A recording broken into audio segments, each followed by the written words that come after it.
E todo Israel foi contado por genealogias, e eis que foram escritos no livro dos reis de Israel e de Judá, que foram transportados para a Babilônia por causa de sua transgressão. E os primeiros habitantes que vieram às suas propriedades em suas cidades foram os israelitas, os sacerdotes, os levitas e os servos do templo. Porém em Jerusalém habitaram alguns dos filhos de Judá, dos filhos de Benjamim, dos filhos de Efraim e de Manassés, Utai, filho de Amiúde, filho de Onri, filho de Enri, filho de Bani, dos filhos de Pérez, filho de Judá, e dos Silonitas, Asaías o primogênito, e seus filhos, e dos filhos de Zerá, Jeuel e seus irmãos, 690, e dos filhos de Benjamim, Salu, filho de Mesulão, filho de Odavias, filho de Asenua, e Ibneias, filho de Jeroão, e Elá, filho de Uzi, filho de Micri, e Mesulão, filho de Cefatias, filho de Reuel, filho de Ibneias, e seus irmãos, segundo suas genealogias, foram 956. Todos estes homens foram cabeças das famílias de seus pais, e dos sacerdotes, Gedaías, Jeu e Aribe, Jaquim, e Azarias, filho de Uquias, filho de Mesulão, filho de Zadok, filho de Meraiote, filho de Aitube, príncipe da casa de Deus, e Adaías, filho de Jeroão, filho de Pazur, filho de Malquias, e Masai, filho de Adiel, filho de Jazera, filho de Mesulão, filho de Mesilemite, filho de Imer, como também seus irmãos, cabeças das famílias de seus pais, 1760, homens valentes e hábeis para a obra do serviço da casa de Deus, e dos levitas, Semaías, filho de Assub, filho de Azricão, filho de Azabias, dos filhos de Merari, e Baquebacar, Eres, Galau, e Matanias, filho de Mica, filho de Zicri, filho de Asaf, e Obadias, filho de Semaías, filho de Galau, filho de Gedutum, e Berequias, filho de Asa, filho de Eucana, que habitou nas aldeias de Netofate. E os porteiros foram Salum,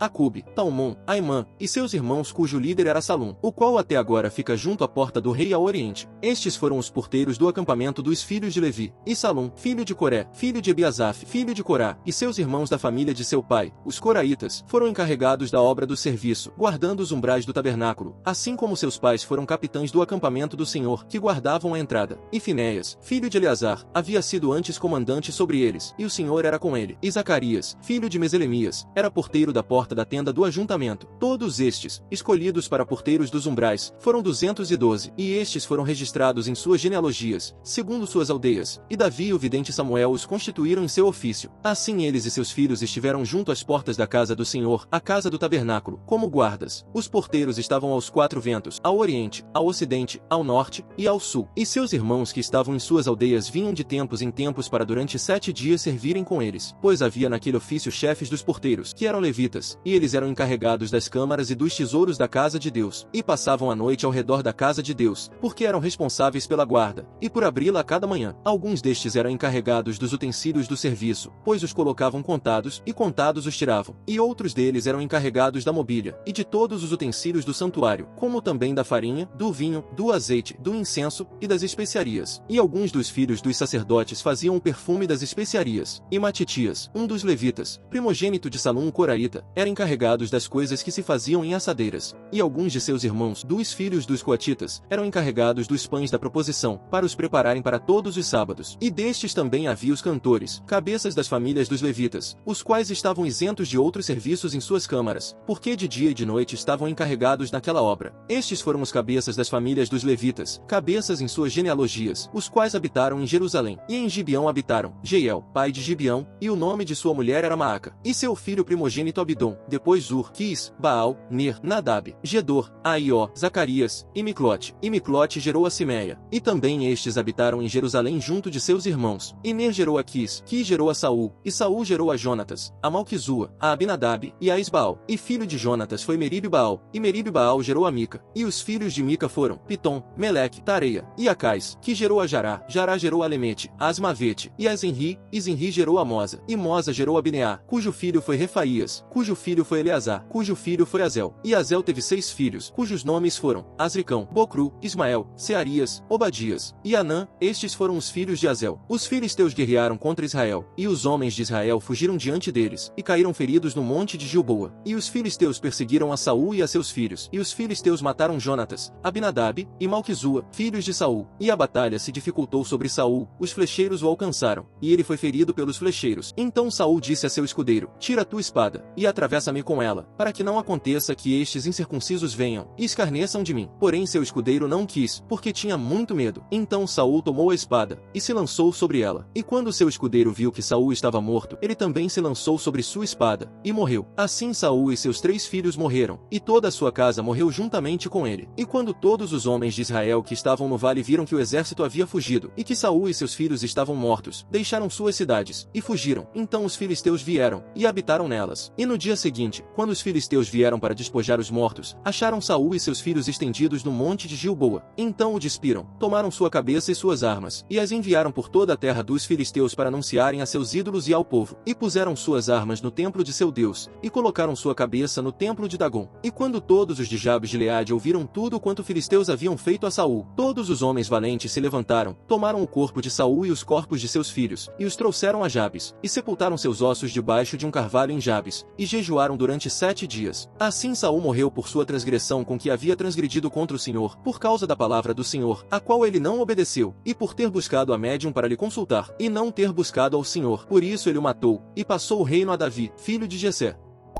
E havendo muito tempo que não havia o que comer, então Paulo, ficando de pé no meio deles, disse: Homens, vós devíeis ter dado atenção a mim, e não terdes partido de Creta, e assim evitar esta situação ruim e prejuízo. Mas agora eu vos exorto a terdes bom ânimo, porque haverá nenhuma perda de vida de vós, além somente da perda do navio. Porque esta mesma noite esteve comigo um anjo de Deus, a quem eu pertenço e a quem eu sirvo, dizendo: Não temas, Paulo, é necessário que tu sejas apresentado a César, e eis que Deus tem te dado a vida a todos quantos navegam contigo. Portanto, homens, tende bom ânimo, porque eu creio em Deus que assim será, conforme o que me foi dito. Mas é necessário que sejamos lançados a uma ilha. E quando veio a 14ª noite, sendo lançados de um lado para o outro no mar Adriático, por volta da meia-noite os marinheiros suspeitaram de que estavam se aproximando de alguma terra firme, e tendo lançado prumo, acharam 20 braças, e passando um pouco mais adiante, voltando a lançar o prumo, acharam 15 braças, e temendo de irem de encontro a lugares rochosos, lançaram da popa 4 âncoras, desejando que o dia viesse logo. E quando os marinheiros estavam procurando fugir do navio, e baixando o barquinho de reserva ao mar, como que queriam largar as âncoras da proa, Paulo disse ao centurião e aos soldados: Se estes não ficarem no navio, vós não podeis vos salvar. Então os soldados cortaram os cabos do barquinho de reserva, e o deixaram cair. E até enquanto o dia estava vindo, Paulo exortava a todos que comessem alguma coisa, dizendo: Hoje já é o 14º dia, em que estáis esperando, continuando sem comer, nada tendo experimentado. Portanto eu vos exorto para que comais alguma coisa, pois é bom para a vossa saúde, porque nenhum cabelo cairá de vossa cabeça. E tendo dito isto, e tomando pão, ele agradeceu a Deus na presença de todos, e partindo-o, começou a comer. E todos, tendo ficado mais encorajados, também pegaram algo para comer. E éramos todos do navio 276 almas. E estando saciados de comer, eles tiraram peso do navio, lançando o trigo ao mar. E tendo vindo o dia, não reconheciam a terra, mas enxergaram uma enseada que tinha praia, na qual planejaram, se pudessem, levar o navio. E tendo levantado as âncoras, deixaram-no ir ao mar, soltando também as amarras dos lemes, e levantando a vela maior ao vento, foram levando-o à praia. Mas tendo caído em um lugar onde 2 mares se encontram, encalharam ali o navio, e fixa a proa, ficou imóvel, mas a popa estava se destruindo com a força das ondas. Então o conselho dos soldados foi de que matassem aos presos, para que nenhum deles fugisse a nado. Mas o centurião, querendo salvar a Paulo, impediu a intenção deles, e mandou que aqueles que pudessem nadar fossem os primeiros a se lançarem ao mar e chegassem à terra firme, e depois os demais, uns em tábuas, e outros em pedaços do navio. E assim aconteceu, que todos se salvaram em terra. O pobre fala com súplicas, mas o rico responde com durezas. O homem que tem amigos pode ser prejudicado por eles, porém há um amigo mais chegado que um irmão.